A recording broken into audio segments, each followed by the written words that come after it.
Welcome back, Cobra fans, to another episode of Cobra Corner. Today we have guest Bob McLaughlin, the head baseball coach here at Coker University. Bob, how are you doing today? Good, Mackenzie. How are you doing? Reese, good to Good. see you. Tricky season last year. Your first year as head coach kind of got cut short due to COVID. Kind of over the challenges of dealing with the team during that time, and how did you stay engaged with them during the longer summer break? Some things we did to stay engaged with the guys was we have a team group me, so I started a post-workout selfie that they would post in the group me, something really silly, but they went from seeing each other every day to not seeing each other, so I wanted to kind of give them a chance to at least see each other, even if it was virtually. And then I also started a 5K Sunday run where they would post their times in the group me, and then they could kind of compare with each other. We also had a few Zoom calls just like this set up with some former players of mine within professional baseball, and had them get on and speak to the guys and just kind of communicate with, about, what their college experience was, and then how everything's going with them in professional baseball. To go along with that, how challenging was it to recruit during this time? Were you able to go see people play, or was it kind of more a lot of Zoom calls, or kind of what was that experience like? Recruiting this year was definitely a lot different, considering I couldn't leave my house. The only way we could recruit was watching Twitter and watching videos all day, and so that's what I did. I would wake up in the morning, look at Twitter, and then afternoon look at Twitter, and then at night look at Twitter. I was putting my phone on the charger 2 or 3 times a day, just making sure I could still look at Twitter. But I know a lot of the coaches within South Carolina and travel baseball and all that stuff. So they were reaching out to me every week with, and after every weekend with guys that, thought would fit for our program. So it really wasn't too challenging for us or for me. Obviously, I'd rather like to see them in person. But, we had COVID and everything, so I wasn't allowed to do that. So. Bob, did you participate in the 5K run with your team? I did it a few times, probably maybe like 4 or 5, and then I kind of tailed off. And so one guy beat me, and then I was like, all right, I probably should be done. So but I did join it for a little bit. Nice. So you're entering your second season as head coach here. What are your expectations, having that first season under your belt and kind of going into the second season as a coach?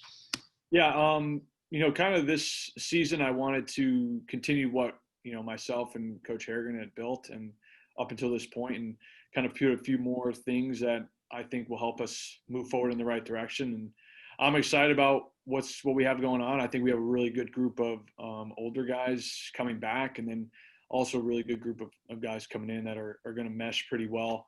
Some things we're doing, we have academic teams that we started last week, and that's split up between each of the guys' majors, and an older classman runs that.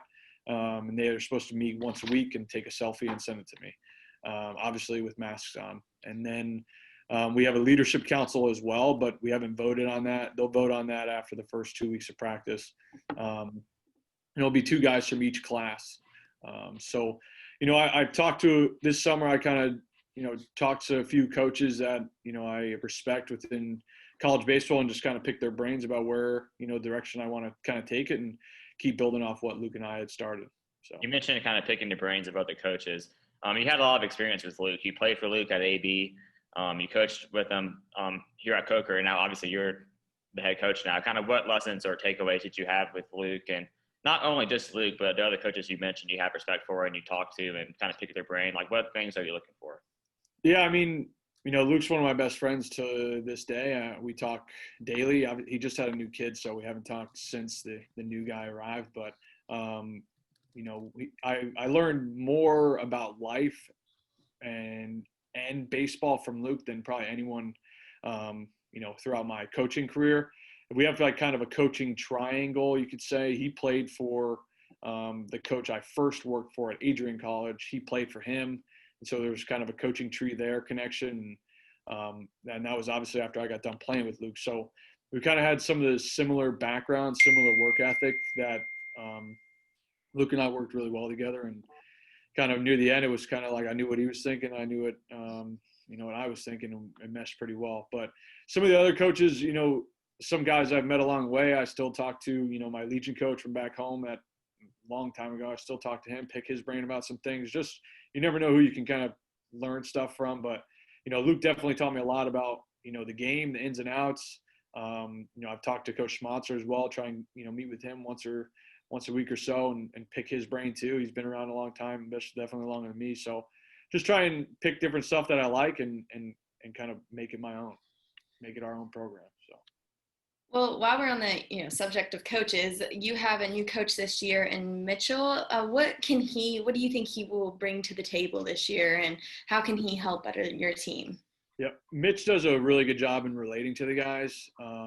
What I really like about Mitch is that he's a really hard worker, and he's very honest, which I think we need that for some of our guys. Again, he comes from a program where I worked at in Adrian College, and obviously he played with Luke. So again, kind of similar coaching tree.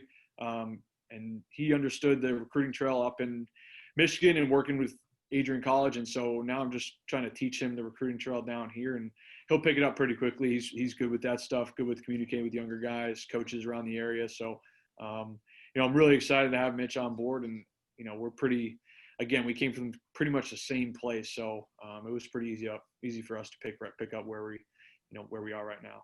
So you guys have 10 seniors on the team this year. How nice is it as a coach to know you have a lot of experienced upperclassmen that can kind of turn around and be good leaders to the freshmen and sophomores and the rest of the team? Yeah, no, it's definitely helps a lot with some of the new things that we're trying to implement and things like that. But, really there's only 4 that are seniors now that were here when I first got here. We have a few grind guys too that have been here, 2 actually. But the 4 that have been here for a while, they've understood what what the culture and stuff that we've tried to instill into most of the guys. And so it's nice to have those guys around and kind of take the younger guys under the wings and keep us moving in the right direction where we want to go. Well, thanks for, giving us some insight into your, coaching philosophies, and we're excited to, see you guys play this year. But kind of back to your playing days at Alderson Broaddus when you first started out. So we had noticed that you played in every single game from 2011 to 2013. How were you able to just stay, consistent on the field and avoid any injuries, playing that many minutes, in the game? Yeah. I would say that's probably my – aside from batting average and all that stuff, I think that's my favorite stat out of any of them. But, I didn't really do any different than any other athlete. I mean, we all, through a season, you're all going to have nooks and crannies, and you're just going to, take a few Advil and get right back at it. I had knee surgery out of high school, so I've always had to battle with that. And as long as I would ice when it was hurting and not do anything when, it wasn't hurting, I was fine. But like later in my college career, I learned to lift during season, and I felt like that helped a lot, keep my body in shape, at least as much as I could. It's difficult going on the road and stuff like that, but I just tried to obviously every athlete goes through aches and pains, and you just got to keep pushing through. I'm still a little angry about the 2 games I didn't play. I know the one we beat a team really bad, and he sat us for the next game, but then we went back in later in the game. So, but I can't remember the other game. So, and it wasn't Luke, so he was not the coach. So I'm not going to take it out on him. So after your playing days at AB, you played for the Pecos League. Just kind of explain to people watching who may not be familiar with it, kind of what that league is and kind of what experiences you took from those playing days that kind of help you now in your coaching career. Yeah, so the Pecos League is part of independent baseball. I'd say it's probably one of the lower independent baseball leagues that is out there in the country. But, I played for a guy in the summer who was going out there to be the head coach the following summer after I graduated. And so he was like, I already have a contract for you when you get done, come out and play. And obviously every guy plays college baseball to try and play professionally. So I went to do that. And it was definitely a, awesome experience. I wouldn't trade it for anything. Granted, it wasn't very nice hotels that we stayed in, or some days we didn't get many meals, but I met a lot of good guys out there, played with a lot of good players that are still friends of mine today. So I, definitely take that. And out of my, playing days I take in my coaching days, I just try to, instill to the guys of what my mindset was when I was playing. I feel like I can relate pretty well to most of the guys. So I just try to do the same thing when, I'm coaching, try and relate as well as I can with each guy. So, taking into, all your college days at AB and then the Tacos League, what do you think is your best game that you ever played? Right off the top of your head. Okay, so we played University of Pitt, Johnstown in I think it's in Johnstown, PA.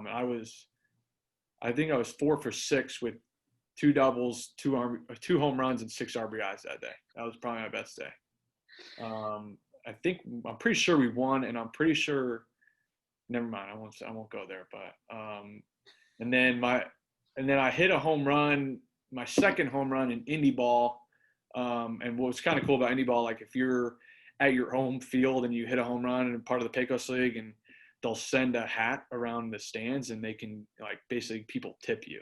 And so that was a nice payday because it wasn't every week we got paid. So I think I got like $80 cash for hitting a home run that day. So that was pretty. I had a few meals on it, which was nice.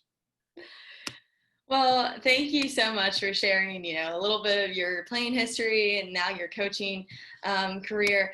So before we end this, we kind of like to ask everybody, what is the best thing for you, either as a coach or just as a person that has came out of this whole entire pandemic, whether it be cooking, your golf game, anything? I would say cooking is definitely not. I mean, I do cook a little bit, but not like to an extent. My wife takes care of that, Allie. Golfing, I wouldn't say I got much better at golfing, but I definitely have improved. Sam Stark helped me out with that. We golfed quite a bit. Obviously, social distance, 2 cars, and masks and stuff. But, basically I just tried to be really positive throughout the whole process. It's not an ideal situation for anybody to be in, but I feel as though if the players see that you're being positive, it's going to, turn over into them being positive. So I don't really know the best thing that came out of the COVID. I'm really not. I don't know what. I don't know what I got really good at. We can go with a positive mindset. Yeah, I don't know what I got really good at. The field looks really good because I didn't spend all summer on the road, so that's a positive. Well, speaking of the field, you're the new director of outdoor facilities. Yeah. So that's all on cool. you now. All on me now, which is fine. I've done a lot out there, so the fields look good, so that's cool. Usually they look like a Cabbage Patch field right now, but because we're on the road every weekend. But we also do have a good guy that mows it now too, which is a lot of help. But we're looking forward to seeing you guys back on the field, hopefully sometime soon in the next semester. So good luck planning for the rest of the season, getting back in practice, and we'll talk to you soon. Appreciate it, guys. Yep.